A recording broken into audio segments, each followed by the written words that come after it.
Hey guys, in this video we're going to be talking about the Hick's law. The Hick's law states that the time it takes to make a decision increases with the number and complexity of choices.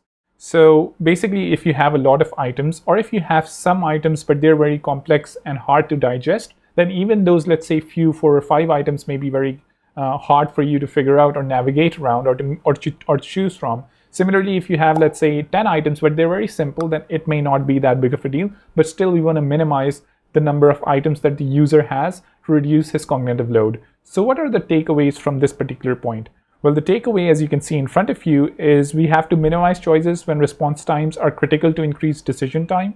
The second one is we have to break complex tasks into smaller tasks, obviously. The third one is we have to avoid overwhelming users by highlighting, let's say, recommended options that we want them to choose. This is something that I'll show you in some, let's say, pricing tables. The fourth one is we have to use progressive onboarding. So for example, with Mattermost, Slack, Discord, we have all of these like onboarding flows, and these onboarding flows really help users get into the process and gain some familiarity by going through steps.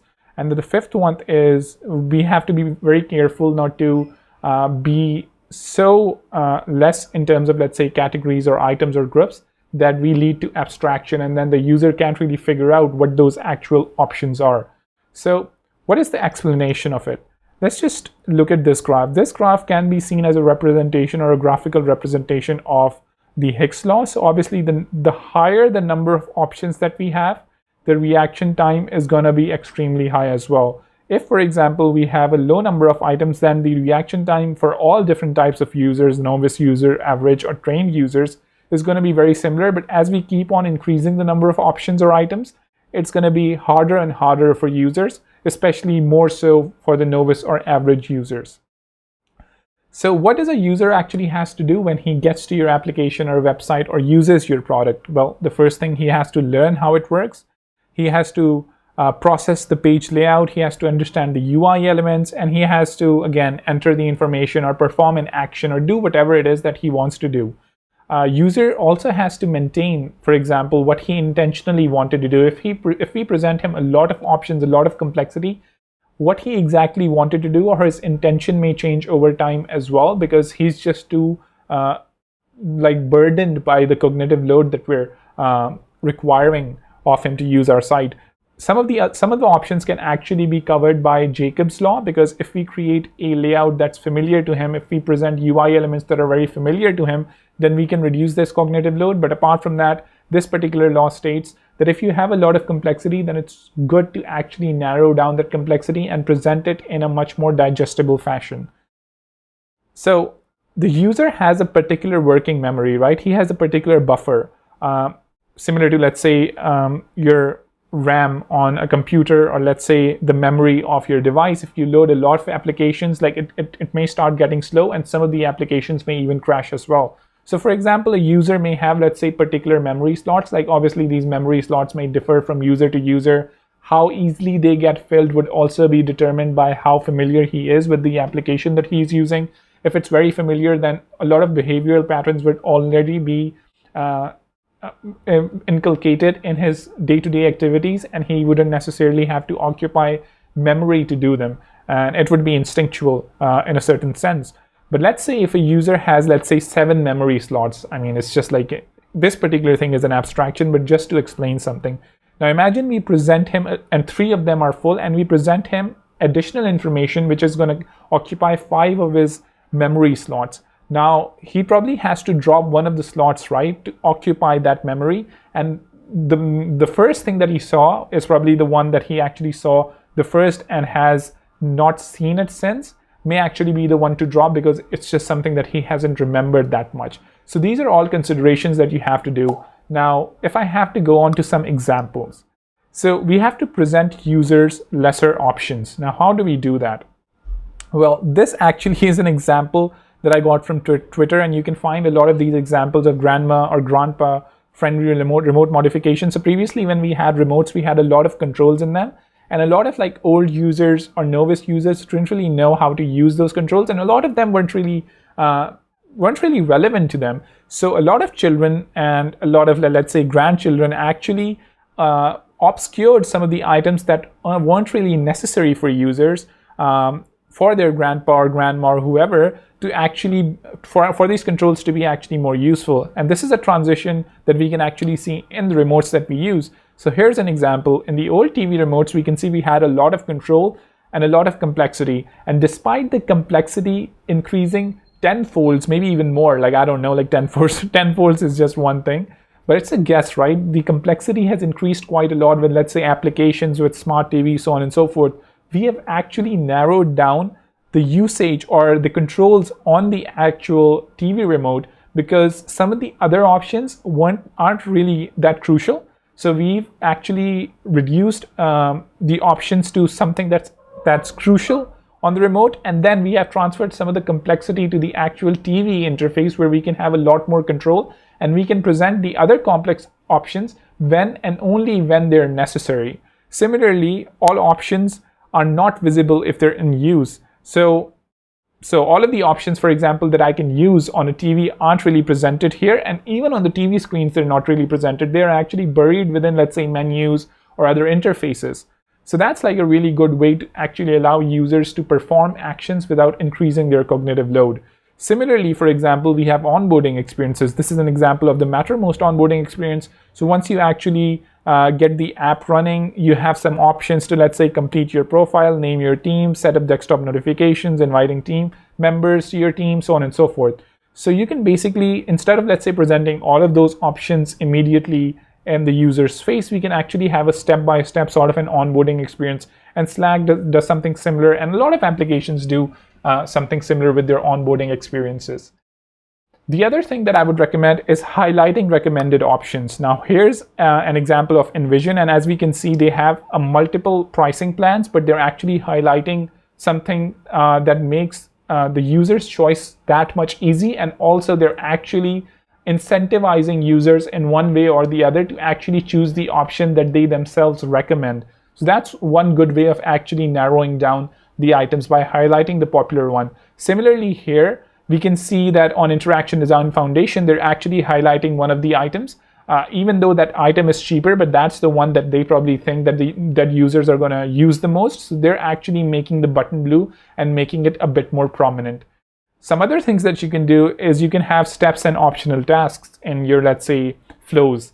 So here's an example. Imagine you had a form, and imagine you had, let's say, I don't know, 20 fields, or let's say 15 fields or something along those lines.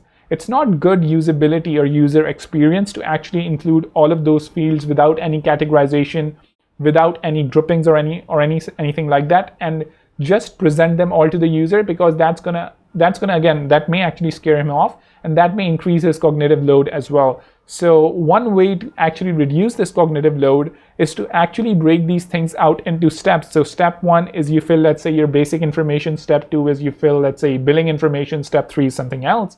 The other way you can obviously do it is you can actually have these items in accordions, or you can actually have groupings of these on the same page.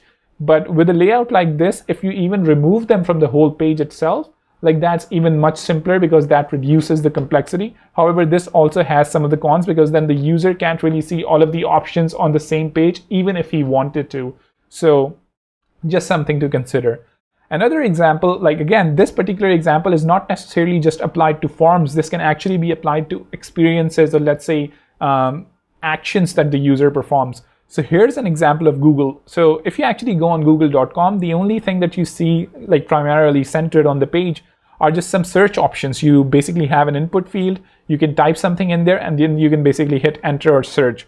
So as you can see, they've actually reduced a lot of cognitive load from the user, and it allows users to actually just get right into the gist of searching for things.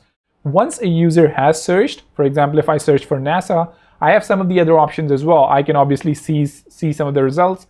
I can actually search for images, news articles, videos, so on and so forth. So all of these other options weren't really presented on the previous one. I know some of them were like images, etc., but not all of them. So again, they're actually reducing cognitive load by allowing users to do one step at a time, search, and then do something else, acquire some of the other categorization that's available in the application. So if, for example, a person presses images, you can see that they can see obviously the images, but then, for example, if they want to sort further or filter these images further, we have some other tools on the right hand side as well. So again, even though they have tools that allow the image search to be much more powerful, even that particular thing is hidden, because if users don't want that, why present it all the time? Because that would increase cognitive load, right? So once a person clicks on tools, as you can see, we have some other options that are visible here. And even in these tools, we have categorization. Even in these tools, if a person wants to change the size or the type of the image, they can do that by going to that specific category rather than having everything visible. Now, some people may think like, hey, if we have so much functionality and if we have so much features, why don't we surface them? Why should these be hidden? Well, especially in this case, these may not necessarily be something that the user is even willing to use. We don't even know if he wants to use it. So it's good to actually surface the entry point for some of these optional things that the user can do, rather than actually presenting them all of the time, because that's going to be disruptive for your larger audience. Some other things that you can do is you can break options into categories, which is something similar we see here, like breaking options into categories or features into categories. We can do something else as well. So for example, here's an example of Discord where they break some of the options that they have in their settings menu into, let's say, user settings, into billings, into app settings. And in these particular settings, they also have other categorization in the middle. So for example, if I'm on my account, I can choose like how my account looks. I can change the username, email, so on and so forth. I can also change my password, so on and so forth. They've done categorization on the sidebar and then on the center panel as well. Similarly, Slack also does something similar. They have their preferences and they have distributed these items into different categories on the left-hand sidebar and then also in the middle as well. And this is something that we are actually exploring internally as well in Mattermost, with categorization on the left and then some other categorization in the middle. For example, profile information, profile photos, so on and so forth. Now, what are some things that you would want to avoid when you're actually narrowing down a lot of options? Well, one thing to avoid is this particular design. And what I'm particularly highlighting here is the navigation at the bottom. Now, using icons, like this is actually a design that I did just for presentation on Dribbble. This isn't an actual app. But even that presentation, even though I think the application looks good, but when you actually reduce the number of items in, let's say, icons or using icons, the icons sometimes aren't really relatable to a lot of users. Having universal icons or using universal icons is really good, but it's really hard to actually know what those universal icons are and whether your icon is truly a universal icon. So imagine we have something like this. This looks like a grid. Maybe people recognize it. But what does a grid tell me? Like, does it actually tell me that I would be able to see all of the rooms and devices here? Probably not, right? Similarly, I have the power button here. Maybe I don't know what this means. I know what this means, but I'm not sure if all users would. Similarly, we have a graph here. Some people may consider it to be different. So this is a flaw of this particular design, that even if you do categorize it in a way that makes sense to the user and it's relatable. Now, one simple fix for this would be to add labels right beneath them, similar to what Facebook does. So even though these are some icons that I think are very recognizable to most users, like the home icon, the friends list, the profile, so on and so forth, but they've actually intentionally added labels, and those labels help differentiate these icons, clarify them, and make them less ambiguous, right? So that's a really good thing to follow. One other thing that I would like to again say based on my recent example, now here's an example of Mattermost and some of the UI updates that we're doing. Now imagine if someone wanted to go to his account settings, like where would he actually go? Now, if we have a look at the screen, we can see, okay, we have a profile icon here, and then we have a settings icon here, right? Now, if a person wanted to go to his account settings, it's reasonable to assume that he may go to the actual settings menu because it relates to account settings, and then we have the settings icon. However, in our case, again, we're working on this. We're definitely going to iterate on it as well as we move further. But we basically have the account settings buried within the profile menu. Now, this may be confusing because we have settings on the left and then we have account settings in the profile menu. But this is, again, something that we should avoid. Avoid categorization that is not reflective of what the larger categories look like. So again, those are some of the things that you have to think about when thinking about this law. This is extremely important. And I would really suggest for you to consider all of these things, not just understanding the law, but understanding all of the implications of it when actually creating your designs. So that's pretty much it for this video. Do subscribe, to hit the bell icon, and I'll see you in the next one. Take care.